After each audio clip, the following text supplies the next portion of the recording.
Welcome back, everyone. Ready to dive into something a little dark today? Oh, absolutely. Always up for a good psychological deep dive. Well, perfect. Yeah. Today we're looking at Frank Underwood from Oh, House of Cards okay, yeah. through the lens of the Enneagram, Okay, specifically the social three, interesting. sometimes called the achiever. Mm-hmm. Now, if you've been following along with our deep dives, Yeah. we've been kind of exploring this personality type. But I think Frank Underwood's story Oh, yeah. offers some really fascinating insights, Yes. especially Oh, I bet. when we consider Yeah. what some Enneagram experts like That's right. Claudio Naranjo Mm. and Beatrice Chestnut have to say.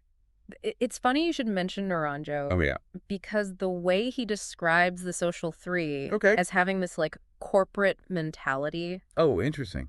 it just, when you think about Frank's climb to power Yeah. and how strategic he is, his approach to a relationship. Oh, absolutely. It's almost Machiavellian. Totally. And it makes me think about Yeah. what Chestnut says about social threes Okay.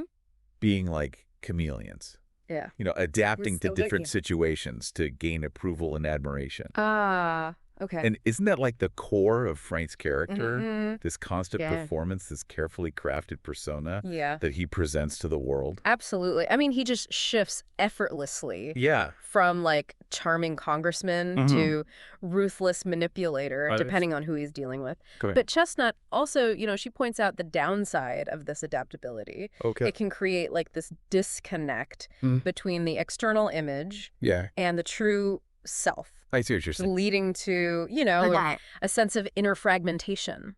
So are you suggesting that Yeah. Frank's ambition Yeah, might stem from a deeper insecurity, it's possible. a need to prove his worth Yeah. through external achievements? Well, you see, Naranjo argues that Why? the social three's core fear Yeah. is actually a fear of worthlessness. Yeah. And this could explain why Okay, I'm starting to see it. Frank is so driven to succeed, Yeah. even when he reaches Like he's at the top. the pinnacle of power. Yeah. It's as if he's constantly trying to outrun this underlying know. sense of inadequacy. That is fascinating. Yeah. It adds like Yeah. whole new layer to understanding Yeah. his motivations. It's not just power for power's sake. Exactly. It's about validating himself Yes. in the eyes of others. Exactly. And this also ties into Chestnut's idea Oh, yeah. of the social three's struggle with authenticity. Right. Because they can become so focused on winning the approval of others Yeah. that they lose touch Mhm. with their own values and desires. And we see that play out. Ah, So clearly in House of Cards, right? Yeah. Frank is willing to betray, Mhm. manipulate, Mhm. even harm Oh. others to achieve his goals. Yeah. It's almost as if he's compartmentalized his emotions, Right. pushing aside any feelings of guilt or remorse Yeah. that might, hinder his ambition. It's almost like a survival mechanism. Wow. He's learned to detach himself emotionally Yeah. in order to function in this cutthroat world that he inhabits. So would you say that Oh. Frank's lack of genuine connection, Yeah. even with someone like Claire, Mm-hmm. is a direct result of his social three tendencies? I mean, it's certainly a factor. Okay. Chestnut talks about how social threes can struggle with intimacy Oh, because they're so focused on maintaining their image, a success. on success, and control. Oh, I see. And they're afraid to show vulnerability for fear Mm-hmm. of being perceived as weak or inadequate. Right. But there are those moments, right? Yes. As fleeting as they may be, where Frank's mask seems to slip. Oh, yeah. And we get a glimpse of a different side of him. Yeah, for sure. Like that scene Oh, which one? where he confides in the audience, Okay.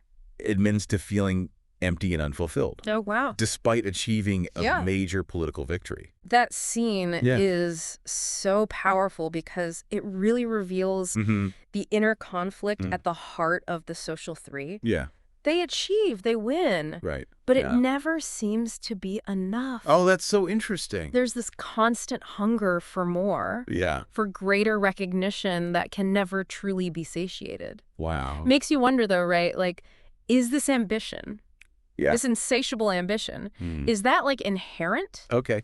to the social three personality, or is it something that's been, Yeah. amplified Okay. by the environment Frank's in? The world of politics. Exactly. Yeah. With its constant, like, Oh, yeah. jockeying for power Yeah. and status. It's almost tailor-made to Yes. trigger those fears. Yes. Fears of failure and insignificance. It really is. It's like the political arena is like a pressure cooker Yes. for his social 3 tendencies, Pushing him to extremes. pushing him to extremes. Yeah. But even in this cutthroat environment, Yeah. there are moments, right, Mm-hmm. when his social 3 drive Yeah. seems to manifest in more positive ways. Okay. Like his charisma. Okay. Yeah. It's not always a tool for manipulation. Right. Sometimes. Yeah. It's what allows him to rally support Uh-huh. for his initiatives, Yeah. to persuade others to see his vision. I mean, that's a good point. Yeah. Chestnut does say that the social three's desire to make a positive impact Okay. can be powerful, like a force for good. Okay. You know, their ambition, when channeled effectively, can lead to genuine achievements that benefit not just themselves, but those around them. Right. It's about finding that balance Yeah. between drive for personal success Okay. and a genuine desire to contribute to something larger. So it's not necessarily about Right. demonizing ambition. No, not at all. It's more about understanding its potential. Are both good and bad. But both. And in Frank's case, it seems like the scales have tipped Yeah. pretty dramatically towards the darker side. That's true. Naranjo, Yeah. he cautions that Okay. the social three's fixation on external validation can sometimes lead them down a path of moral compromise. Interesting. They become so focused on winning, on achieving that perfect image. perfect image of success, Yeah. that they lose sight of their ethical compass. And we see that play out Oh, yeah. in Frank's willingness to cross any line, to betray anyone Yeah. in pursuit of his goals. It's like It's almost as if the ends justify the means. the ends justify the means, no matter the cost. This raises another point Chestnut makes Okay. about the social three. Yeah. Their tendency Yeah. to compartmentalize. Okay. They're often able to separate their emotions from their actions, Okay. which can make it easier Yeah. to make those difficult choices, Interesting. even if those choices involve moral compromises. That's like, It's like they've developed this internal firewall okay. that allows them to function without being weighed down by Guilt or remorse. guilt and remorse. But doesn't that emotional detachment Yeah. also come at a price? That's the question. Can you truly experience intimacy and connection Right. if you're constantly holding a part of yourself back? That's a crucial question. Yeah. And it's one that I think lies at the heart Yeah. of Frank's relationship with Claire. Oh, interesting. On the surface, they appear to be Yeah. the ultimate power couple, Yeah, totally. united in their ambition and their drive Drive for success. for success. Yeah. But if you look closer, Yeah. we see that their connection is built more on mutual benefit Yeah. than genuine emotional intimacy. Yes. It's like they formed A strategic alliance. a strategic alliance rather than a true partnership. Right. They support each other's ambitions, Uh-huh. but there's this underlying sense that they're both holding back, Yeah. afraid to reveal too much. Makes you wonder if deep down, Right. they're both incredibly lonely, Yeah. despite being surrounded by people Yeah, yeah. wielding immense power. So much power. It's like they've traded true connection Mhm. for the pursuit of external validation. Yeah. And in the process, they've lost something essential. And that Right. brings us to one of the most crucial Yeah. insights about the social three. Yeah.